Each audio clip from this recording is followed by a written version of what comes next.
सौतेली है सगी मत बन। माँ उठो ना, तुम कुछ बोल क्यों नहीं रही हो? संजना बेटा, संभालो खुद को। अब तुम्हारी माँ हमारे बीच नहीं रही, भगवान ने उसे अपने पास बुला लिया है। मेरी माँ को कुछ नहीं हो सकता, मैं उन्हें कुछ नहीं होने दूंगी। माँ, माँ। संजना अपनी माँ की लाश को देख देख कर बहुत रोती है और वहीं बेहोश हो जाती है, जिसे देखकर धर्मेश जल्दी से डॉक्टर को कॉल करता है। डॉक्टर साहब, मेरी बेटी ठीक तो है ना? देखिए, संजना को अपनी माँ की मौत का बहुत बड़ा गम लगा है। मेरी मानिए तो आप दूसरी शादी कर लीजिए। एक माँ आएगी तो संजना को माँ की कमी महसूस नहीं होगी। डॉक्टर साहब, ये आप क्या कह रहे हैं? मैं अपनी लीलावती की जगह किसी और को नहीं दे सकता, और न जाने दूसरी माँ कैसी होगी। एक सौतेली माँ कभी सगी माँ नहीं बन सकती। मेरी एक दोस्त है सुनीता, सुनीता नाम है उसका, और उनकी भी बेटी आपकी बेटी की उम्र की है। कुछ साल पहले सुनीता के हस्बैंड का एक कार एक्सीडेंट में देहांत हो गया था। सुनीता काफी सालों से अपनी बेटी को अकेले पाल रही है। अगर आप और सुनीता एक दूसरे से शादी कर लें तो दोनों ही बेटियों को माँ बाप का प्यार मिलेगा और आप दोनों को एक दूसरे का सहारा। बाकी आपकी मर्जी। धर्मेश दूसरी शादी के खिलाफ होता है, लेकिन अपनी बेटी की हालत देख धर्मेश को दूसरी शादी करनी पड़ती है। धर्मेश सुनीता से कोर्ट मैरिज कर उसे अपने घर ले आता है, लेकिन जैसे ही वो बात संजना को पता चलती है। मेरी माँ को मरे हुए 1 महीना भी नहीं हुआ है और आपने दूसरी शादी कर ली? संजना, ये सब मैंने सिर्फ तुम्हारे लिए किया है, ताकि तुम्हें माँ की कमी कभी महसूस न हो। हाँ बेटा, जैसे अपेक्षा मेरी बेटी है वैसे ही आज से तुम भी मेरी बेटी हो। दूर हटो मुझसे। ये माँ की ममता का झूठा नाटक मेरे सामने करने की कोई जरूरत नहीं है। ना तो तुम मेरी माँ हो और ना ही ये मेरी बहन। संजना सुनीता और उसकी बेटी अपेक्षा से सख्त नफरत करती थी, लेकिन वहीं सुनीता और अपेक्षा दोनों ही संजना से बहुत प्यार करते थे। लेकिन संजना के लिए ये सब झूठ था। अपेक्षा बेटा, संजना अपना लंच बॉक्स भूल गई है, उसे ये लंच बॉक्स दे देना। वो बाहर गाड़ी में तुम्हारा इंतजार कर रही है। अपेक्षा जैसे ही लंच बॉक्स लेकर घर से बाहर निकलती है तो गाड़ी में बैठी संजना उसे देख लेती है। ड्राइवर, जल्दी से गाड़ी चलाओ। लेकिन अपेक्षा बेबी। मैंने कहा ना, तुमने सुना नहीं? संजना अपेक्षा को छोड़कर अकेले ही स्कूल चली जाती है, जिसके चलते अपेक्षा रिक्शे से स्कूल पहुंचती है। दीदी, आप अपना लंच बॉक्स स्कूल में ही भूल आई थी, ये लीजिए। संजना, ये लड़की तुम्हें दीदी क्यों कह रही है? क्या ये तुम्हारी बहन है? लेकिन तुम तो इकलौती थी ना। मैंने सुना है ये तुम्हारी स्टेप सिस्टर है।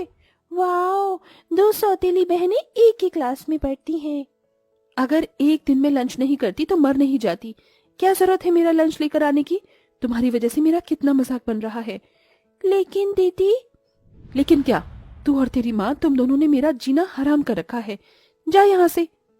संजना के दिल में दिन पर दिन अपेक्षा और सुनीता के लिए नफरत बढ़ती ही जा रही थी। अपेक्षा, संजना, ये देखो, मैं तुम दोनों के लिए कितनी सुंदर ड्रेस लेकर आया हूँ। वाओ पापा, ये तो बहुत सुंदर ड्रेस है। पापा, आप जानते हैं कि मुझे ग्रीन कलर पसंद है, तो आपने ग्रीन कलर की ड्रेस इसे क्यों दी? अगर आपको ग्रीन कलर की ड्रेस पसंद है तो आप इसे रख लीजिए, मैं आपकी वाली रख लेती हूँ। मेरे इतने बुरे दिन नहीं आए हैं जो मैं तुम्हारे लिए लाई गई ड्रेस पहनूं। तू सौतेली है और सगी बनने की कोशिश मत कर, समझी?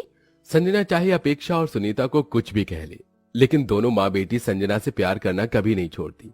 ऐसे ही समय गुजरता है और आज ये दोनों सौतेली बहनें बड़ी हो जाती हैं। गुड मॉर्निंग पापा। ये क्या, आज आप नाश्ते में पोहा बना रहे हैं? इस घर में किसी को पता नहीं है कि मुझे पोहा पसंद नहीं है। संजना बेटा, ये पोहा तो मैंने अपेक्षा के लिए बनाया है। तेरे लिए तो मैंने तेरी पसंद का व्हाइट सॉस पास्ता बनाया है। क्या आज का नाश्ता तुमने अपने हाथों से बनाया है? घर की नौकरानी क्या मर गई है? उसकी तबीयत खराब थी, आज वो आई नहीं। तुम्हारे हाथ का खाना खाने से अच्छा है कि मैं भी जहर खा लूं। संजना, ये क्या तमीज है अपनी माँ से बात करने की? पापा भूलो मत, ये मेरी नहीं इसकी माँ है। मेरी माँ को मरे हुए कई साल बीत चुके हैं, समझे आप? संजना के कहे गए शब्द सुनीता और अपेक्षा के दिल में किसी तीर की तरह वार करते थे। धर्मेश के लाख समझाने पर भी संजना के दिल में ना ही तो अपनी सौतेली माँ के लिए प्यार जागा और ना ही सौतेली बहन के लिए।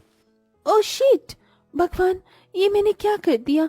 मेरी स्कूटी से संजना दीदी के कार पर स्क्रैच लग गया।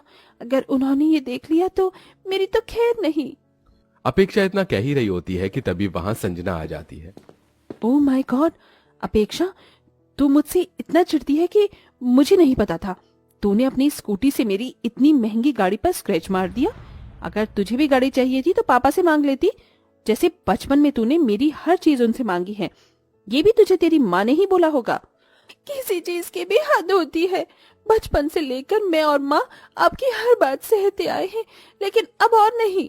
ये स्क्रैच मैंने जानबूझकर नहीं मारा था, बल्कि मुझसे गलती से लगा था। और मैंने पापा से कभी भी कोई चीज नहीं मांगी, बल्कि उन्होंने मुझे हर चीज खुद ला कर दी है। आपको मेरे और माँ की आंखों में अपने लिए प्यार नहीं दिखता क्या? शुरू हो गया तुम्हारा मेलोड्रामा। अपने ये मगरमच्छ के झूठे आंसू उसे दिखाना जो तुम्हें जानता नहीं।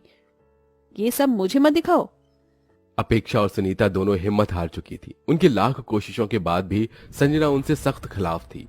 इसलिए धर्मेश अब एक बहुत बड़ा कदम उठाता है। क्या आप 100% श्योर हैं? अरे मैंने कभी सोचा नहीं था कि मैं ऐसा करूंगा, लेकिन हालातों ने मुझे मजबूर कर दिया है। आप इस घर की प्रॉपर्टी को 2 हिस्सों में बांट दीजिए। एक हिस्सा अपेक्षा और सुनीता के लिए है और एक संजना के लिए। आप ये सब क्यों कर रहे हैं? इस घर पर और हर चीज पर संजना का हक है। मुझे या मेरी बेटी को इसमें से कुछ भी नहीं चाहिए। माँ बिल्कुल ठीक कह रही है, ये सब कुछ दीदी का है, हमारा इस पर कोई हक नहीं है। अपेक्षा बेटा, तुम भी मेरी बेटी हो और इस घर पर हक तुम दोनों बहनों का बराबरी का है। धर्मेश पेपर्स पर साइन करने ही वाला होता है कि तभी वहां संजना आ जाती है। जो मैंने सोचा था आखिरकार वो सच हो ही गया। तुम दोनों माँ बेटियों ने मेरी जायदाद पर कब्जा कर लिया ना? हमने आपकी जायदाद पर कोई कब्जा नहीं किया है, बल्कि पापा ने ही हम दोनों में बंटवारा करने का फैसला किया है। तो चुप ही कर। बचपन से लेकर आज तक तूने मुझसे मेरी हर चीज छीनी है और अब तो तूने मेरी आधी प्रॉपर्टी भी मुझसे छीन ली। जुबान संभाल कर बात करो संजना। आप इन 2 कौड़ी के लोगों के लिए मुझ पर चिल्ला रहे हैं। अगर आज माँ जिंदा होती तो बेचारी दोबारा मर जाती। मुझे शर्म आती है आपको अपना बाप कहते हुए। संजना की बात सुन धर्मेश अपने गुस्से को संभाल नहीं पाता और संजना को एक जोरदार थप्पड़ मार देता है। आपने मुझ पर हाथ उठाया? हाँ, ये तो मुझे बहुत पहले कर देना चाहिए था। तो आज तू ऐसी नहीं होती। सौतेले होते हुए भी इन दोनों ने तुम्हें सगी बहन और माँ जैसा प्यार दिया और फिर भी तुमने उनके साथ इतना सब कुछ किया। मुझे तो शर्म आती है तुम्हें अपनी बेटी कहते हुए। तुम दोनों को प्रॉपर्टी चाहिए थी ना, तो अब रखो, ये पूरी प्रॉपर्टी रखो। मुझे इसमें से एक फुटी कौड़ी भी नहीं चाहिए। जा रही हूँ मैं हमेशा हमेशा के लिए। संजना रोते हुए अपनी गाड़ी में बैठकर चली जाती है, जिसे देख अपेक्षा अपनी स्कूटी से संजना का पीछा करती है। जो भी आज कुछ हुआ, संजना के दिलो दिमाग में वही बात चल रही होती है, जिसके चलते वो अपनी गाड़ी को ठीक से बैलेंस नहीं कर पाती। तभी गाड़ी डिसबैलेंस होती है और सीधा एक बड़ी सी पहाड़ी से जा गिरती है। लेकिन संजना सही समय पर पहाड़ की चोटी पकड़ लेती है और खाई में गिरने से बच जाती है। लेकिन संजना का हाथ कभी भी फिसल सकता था। वहीं अपेक्षा जल्दी से संजना के पास आती है। दीदी, दीदी, जल्दी से मेरा हाथ पकड़ लीजिए दीदी। अपेक्षा, दूर हटो यहाँ से, वरना तुम भी मेरे साथ गिर जाओगी। नहीं दीदी, मैं आपको ऐसे छोड़कर नहीं जा सकती। आप मेरा हाथ पकड़िए। अगर जिएंगे तो दोनों बहनें साथ जिएंगी, अगर मरेंगे तो दोनों साथ में मरेंगे। अपेक्षा अपनी सारी जान लगाकर संजना को पहाड़ से ऊपर खींच लेती है। दीदी, आप ठीक तो है ना? आपको कोई चोट तो नहीं लगी? आप कुछ बोल क्यों नहीं रही हैं? ठीक तो है? कुछ बोलने के लिए बचा होगा तो बोलूंगी ना। इतने सालों से मैंने तुमसे और तुम्हारी माँ से नफरत की, लेकिन आज तुमने मेरी जान बचाई। अगर तुम ना होती तो मैं इस पहाड़ी से गिर जाती। दीदी, भले ही आपने मुझसे माँ से नफरत की हो, लेकिन मेरे और माँ के दिल में कभी भी आपके लिए कोई गलत चीज नहीं आई। उन्होंने हमेशा आपको अपनी बेटी और मैंने हमेशा आपको अपनी बड़ी बहन माना है। अपेक्षा इतना बोल रही होती है कि तभी वहां धर्मेश और सुनीता आ जाते हैं। संजना, मेरी बच्ची, तो ठीक तो है ना? तुझे कुछ हुआ तो नहीं? बेटा, मुझे माफ कर देना, ये सब मेरी वजह से हुआ है। अगर मैं तुझ पर हाथ न उठाता तो ये सब कुछ नहीं होता। नहीं पिताजी, इसमें आपकी कोई गलती नहीं है। गलती तो मेरी है कि मैं अपनी माँ और बहन का प्यार नहीं समझ पाई। सौतेली होते हुए भी आप लोगों ने हमेशा मेरा ख्याल रखा, प्यार दिया, लेकिन मैंने आप दोनों के साथ क्या किया? मैं तो आप दोनों की माफी के लायक भी नहीं हूँ। बेटिया, तू तो हमेशा से ही मेरी बेटी है ना, ऐसा ना बोल। भला एक माँ क्या कभी अपनी औलाद से नाराज हो सकती है? हाँ दीदी, माँ बिल्कुल ठीक कह रही हैं। हमारे दिल में आज भी आपके लिए उतना ही प्यार है जितना पहले था।